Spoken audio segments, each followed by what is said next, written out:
The park bench sat beneath an old oak tree that had probably witnessed 1,000 autumn afternoons just like this one. The leaves had turned brilliant shades of gold and amber, and they fell in lazy spirals to carpet the ground below. The late afternoon sun slanted through the branches at that particular angle that makes everything look softer, warmer, like a memory already being formed. Ethan Winters sat on that bench, coffee in hand, trying to find a moment of peace in a day that had been nothing but chaos. He was 36 years old, with dark hair and a face that showed both the success he'd achieved and the stress that came with it.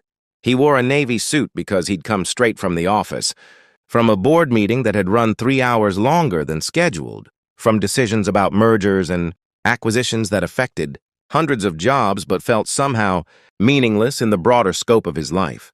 Ethan ran a consulting firm that his father had started, and he'd spent the last 10 years building it into something bigger than anyone had imagined. But somewhere along the way, he'd lost sight of why it mattered. He'd lost his marriage to a woman who'd told him he was more interested in spreadsheets than people. He'd lost touch with most of his friends, all of whom had families and children and busy lives that didn't include room for a workaholic who canceled plans more often than he kept them. So now he found himself alone on a park bench on a Thursday afternoon, having left work early for the first time in 6 months, holding a coffee he didn't really want and wondering when his life had become something he was trying to escape from instead of embrace. He was deep in these thoughts when he heard a small voice beside him. "Excuse me, mister?" Ethan looked down and saw a little girl standing a few feet away. She couldn't have been more than 5 years old, with blonde curls that caught the golden light and wide eyes that held a mixture of hope and nervousness. She wore a teal-blue dress with white trim, white tights, and pink sneakers that had seen better days. In her hands, she clutched what appeared to be a handful of envelopes. "Hello," Ethan said, glancing around for a parent or guardian. The park wasn't crowded, but there were a few people scattered about, taking advantage of the beautiful afternoon. He couldn't immediately tell who might belong to this child. "Are you by yourself?" Ethan asked gently.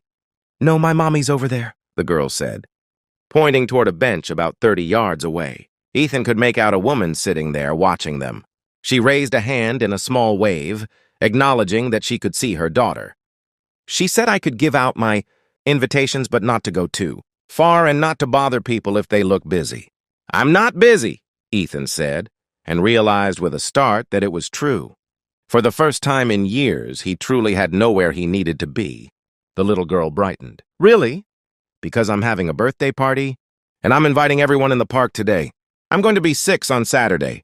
She held out one of the envelopes, which Ethan could see was handmade. The envelope was pink construction, paper with stickers of butterflies and flowers decorating it, and his name slot was left blank since she didn't know it. Ethan took the invitation carefully, touched by the obvious care that had gone into making it. "That's very nice of you to invite me. What's your name?" "Lily," the girl said. "Lily Patterson." "What's your name?" "Ethan Winters." "Nice to meet you, Lily." "Nice to meet you, too, Mr. Ethan." Lily shifted the remaining envelopes to one hand and brushed a curl out of her face with the other. "My party is at my house at 2 o'clock on Saturday. There's going to be cake and games and everything. Well, maybe not everything, but a lot of fun things. Mommy promised." "That sounds wonderful," Ethan said. "I bet you're excited." Lily nodded enthusiastically, but then her expression became more serious. "I am excited, but I'm also a little worried." "Why are you worried?" Ethan asked, his full attention now on this small person who'd approached him out of nowhere with her handmade invitations and honest eyes. Lily looked back toward where her mother sat, then back at Ethan. When she spoke, her voice was quieter, more careful. "My mommy's sick. She has cancer. Do you know what cancer is?" Ethan felt something tighten in his chest. "Yes, I do. I'm sorry to hear your mom is sick." "She's been sick for a while," Lily continued, with the matter-of-fact tone children sometimes adopt when discussing difficult things. "She had to go to the hospital lots of times, and sometimes she feels really, really tired. But she's getting better now, the doctors say. She just gets tired more than other mommies." Ethan didn't know what to say, so he simply listened. "The thing is," Lily went on, "I wanted a big party, like my friend Emma had.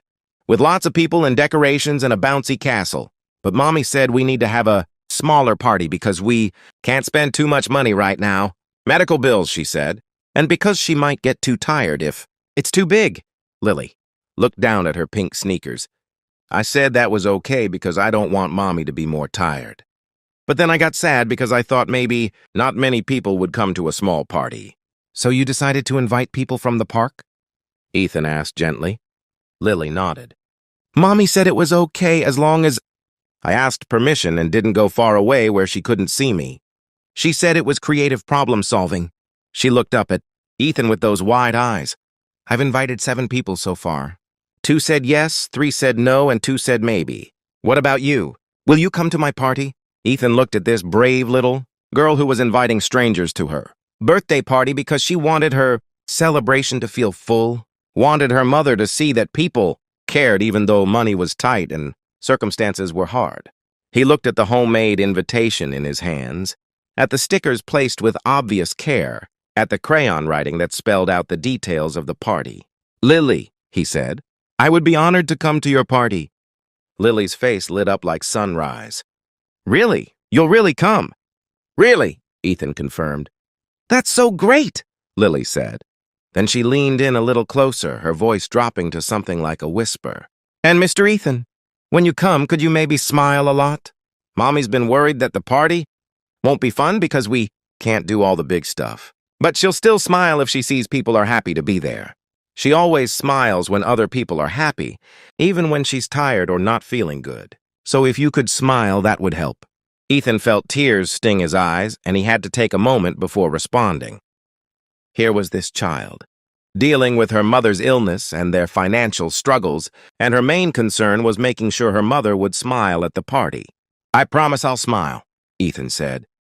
In fact, I'll do my best to make it a great party for both you and your mom. Would that be okay? That would be really, really okay, Lily said solemnly. She waved goodbye and ran off to invite other park-goers to her party, leaving Ethan sitting on the bench holding a pink envelope covered in stickers. He watched her mother stand up and intercept Lily, crouching down to talk to her, probably asking about her success rate. The woman looked tired even from this distance, but she smiled at whatever Lily was saying, and Ethan could see the love between them. Ethan opened the invitation. Inside was another piece of construction paper folded in half, with "You're invited" written in careful letters at the top. Below that was information about the party, Saturday at 2 p.m., an address in a neighborhood Ethan recognized as modest but decent, and a note at the bottom that said, "Please bring yourself and a smile. No gifts necessary." Ethan pulled out his phone and added the party to his calendar. Then he did something he hadn't done in years. He left work early the next day and went shopping. On Saturday afternoon, Ethan pulled up to the address on the invitation.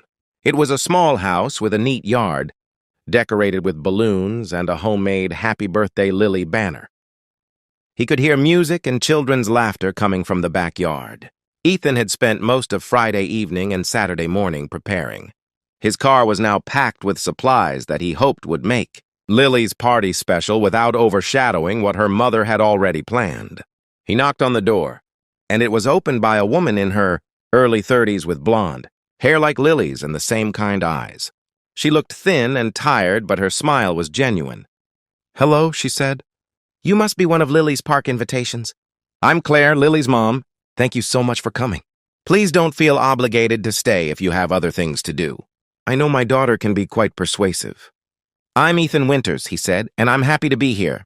Actually, I was hoping I could talk to you for a moment before I go to the backyard. Is that okay?" Claire looked curious but nodded, stepping outside and closing the door behind her. "Is everything all right?" "Everything's fine," Ethan assured her. "It's just that Lily invited me to her party. And we had a conversation about how you've been sick and how the party is smaller than she originally wanted. And I was hoping you'd let me contribute a few things to make the day special." Claire's expression shifted to something more guarded. "Mr. Winters, that's very kind, but I can't accept charity." "We're doing fine. The party might be simple, but it's enough." "I understand," Ethan said gently, "and I respect your pride, but I'm not offering charity. I'm offering a birthday gift for Lily. She invited me to her party, and I want to give her a gift. The only difference is that my gift isn't wrapped in a box. He walked to his car and opened the trunk. Inside was everything for the party that Claire's budget probably couldn't stretch to cover. A professionally decorated cake from the best bakery in town. Party favors for all the kids. A piñata shaped like a unicorn. Decorations to add to what was already there. Face painting supplies. A cotton candy machine he'd rented for the afternoon. Claire put her hand to her mouth and Ethan saw tears in her eyes. "Mr. Winters, I can't—" "Please," Ethan said. "Lily told me something that I can't stop thinking about. She said her mommy will smile if people are happy at the party, and I'd really like to see both of you smile today. Will you let me help make that happen?" Claire looked at him for a long moment, then at the supplies in his car, then back at him. "Why are you doing this? You don't even know us." Ethan thought about the question. "Because a brave little girl invited a stranger to her party and reminded me that there are more important things in life than the things I've been focusing on. Because I can help and I want to. Because sometimes we all need someone to show up for us, especially when times are hard. And because Lily asked me to smile, and I realized I haven't had much to smile about lately. This gives me something." Claire wiped her eyes. "You're going to make me cry before the party even starts." "Happy tears?" Ethan asked. "The happiest," Claire confirmed. They spent the next 20 minutes setting everything up. And when Lily saw what Ethan had brought, she threw her arms around his waist and squeezed tight. "You brought a real unicorn piñata!" she exclaimed. "And is that cotton candy?" "I've always wanted to try cotton candy."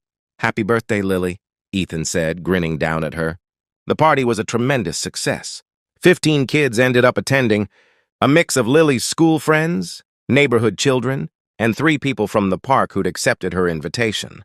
Ethan helped run the games, operated the cotton candy machine, and made sure every child felt included and had fun. But his favorite moments were the quieter ones, when he caught Claire's eye across the yard and saw her smiling as she watched. Lily laughed with her friends, when a little boy who seemed shy asked Ethan to help him with the face painting, and Ethan drew a surprisingly decent spider on his cheek that made the boy beam with pride.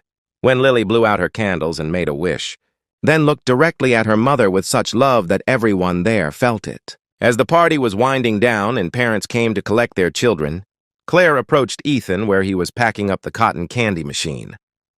"I can't thank you enough," she said. "This was the party Lily dreamed of, and I couldn't have given it to her on my own." "You gave her everything that mattered," Ethan said. Love, attention, the willingness to let her problem solve by inviting strangers from the park. "I just added some cotton candy and balloons." Claire smiled. "You added much more than that. You added presents. You were here, fully here for the whole party. You played games, you talked to the kids, you made sure everyone was having fun. That's a gift that doesn't come in a box." Ethan realized she was right. He'd been fully present for the first time in longer than he could remember. He hadn't checked his phone once. He hadn't thought about work. He'd simply been there in that moment with these people. "Can I ask you something?" Claire said. "Lily mentioned that you looked sad when she first saw you in the park." "Are you okay?" Ethan considered the question. "I've been going through the motions of life instead of actually living it. I built a successful business, but somewhere along the way, I forgot why success matters. I think I forgot what matters, period. And then your daughter invited me to her party and reminded me." "What did she remind you?" Claire asked gently. "That connection is what matters. Showing up for people, being present, making someone smile even when you're struggling yourself. Lily told me her mommy would smile if people were happy at her party, even though you're not feeling well. That kind of love, that kind of selflessness, that's what I'd lost sight of." Claire's eyes filled with tears again. "Being sick has taught me a lot about what matters. When you face the possibility of not being here, you realize that time is the most valuable thing we have. Not money, not success, just time. Time with the people we love. Time to be fully present instead of always thinking about the next thing. Time to see the sunset and eat cake and watch our children laugh." "How are you doing?" Ethan asked. "Lily said you're getting better." "I am," Claire said. "The prognosis is good, but it's been a hard year. Medically, financially, emotionally. I'm grateful for every day I get with Lily. And I'm trying to teach her that love is more important than things, that what we have is enough even when it's not much." Before Ethan could respond, Lily ran up holding a piece of birthday cake on a plate. "Mr. Ethan, you didn't get any cake yet?" Here, I saved you a piece with extra frosting because you brought the unicorn piñata. Ethan accepted the cake with appropriate solemnity. Thank you, Lily. This looks delicious. Did you have fun at my party? Lily asked. I had the best time, Ethan said honestly. In fact, this was the best party I've been to in years. Lily beamed. Good. And look. She pointed to where her mother stood. Mommy's smiling.